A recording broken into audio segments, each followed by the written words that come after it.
All right, Tipp. Hey, it's the stud to sit time. And Greg, you say it the best. There's never a stud that you should. There's never anybody that's not available to sit.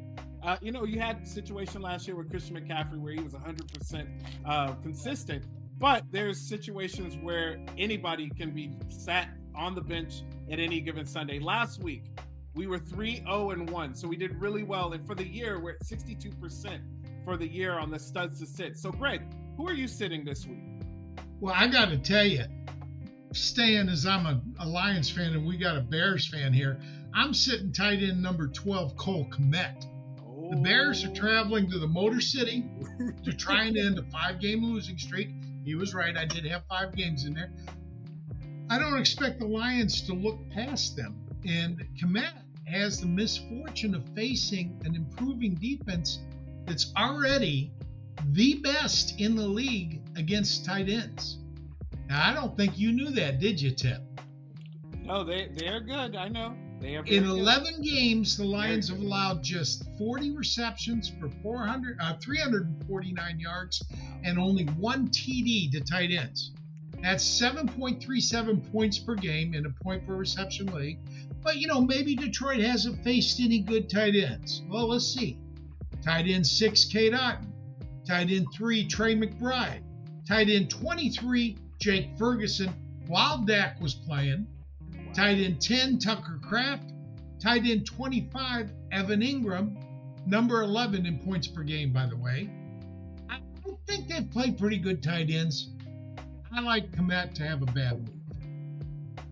Yeah, it seems like it, but Detroit has been very tough again. And Pete, who is your player to start or to sit this week? So I know our producer JC's not going to like this, or maybe he will. I don't know. Sam Darnold. And I'll tell you why. He's only had 8 money throws, and he's thrown 21 danger balls, right? He's playing the Cardinals. The Cardinals have 29 sacks. He's going to rush. He's going to be rushing the ball. They have 8 interceptions. He's going to that's the guy. If you want to sit somebody, that's the guy. The Cardinals, even though they had the last 2 weeks, it's been a little rough for them.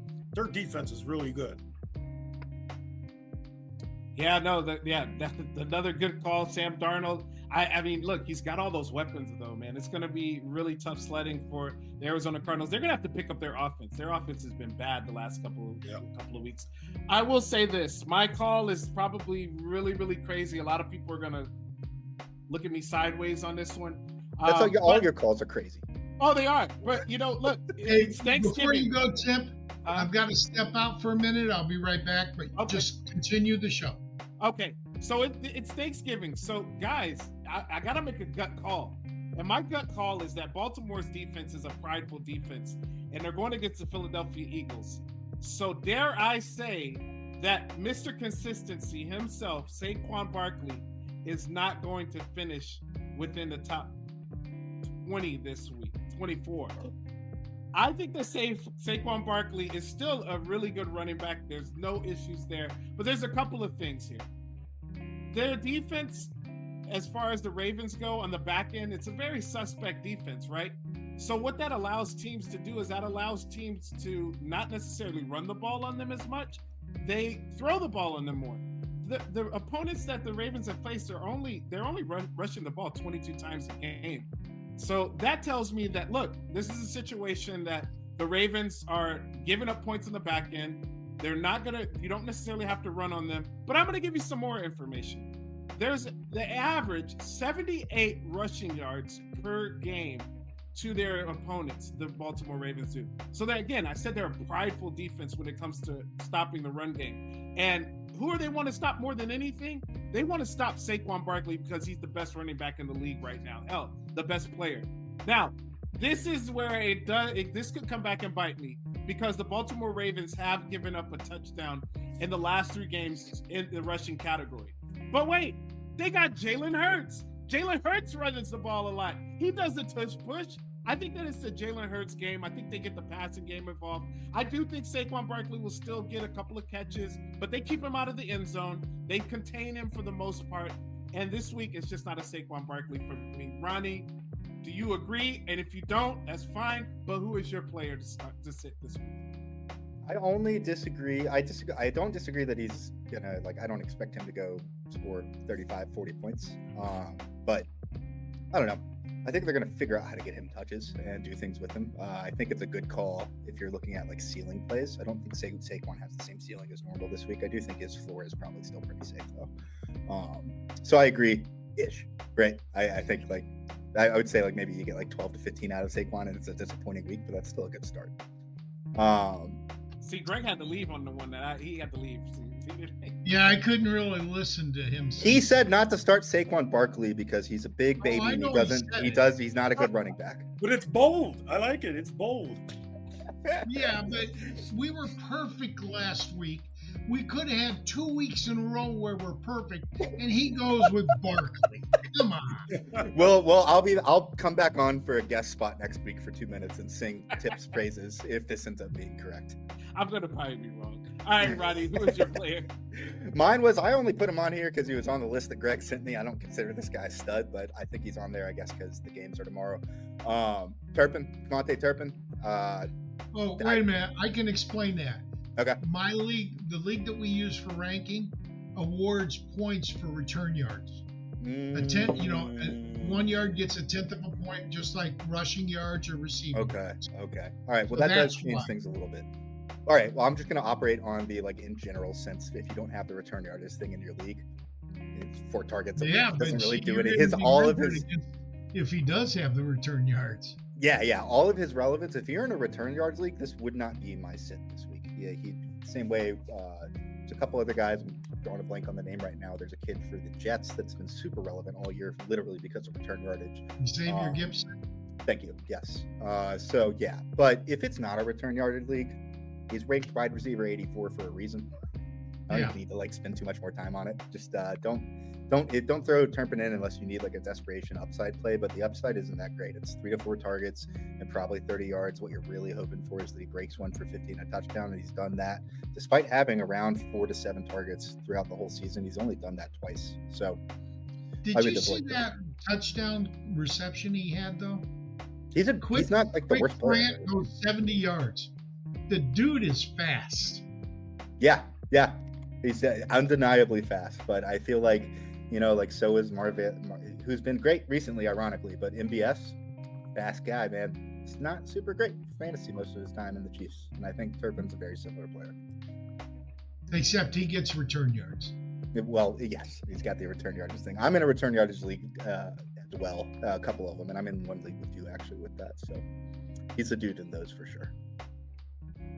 Now, hey, Greg, before we move on to our next segment, we got a couple of minutes here. I do want to let everybody know, we're going to revert back to the AI section. I do in the chat, if you guys look in there, I do have the full description of what the AI told us to do with each one of those players. So if you want to go there and look at the chat, I'll also host it or post it on the show so you can see it there too. But yeah, no, look, it's always fun doing these types of picks or these types of players, because a lot of times you're wrong. I remember the first week, our Joe picked Marvin Harrison Jr. and I was like, dude, how can you pick him? You just drafted this guy in the 2nd round of your draft, maybe the 3rd round, and you're gonna already fit him? No, there's no way. Do you remember what he got that week? He ended up getting 1 catch for 4 yards. That's so right. 1.4. It's crazy.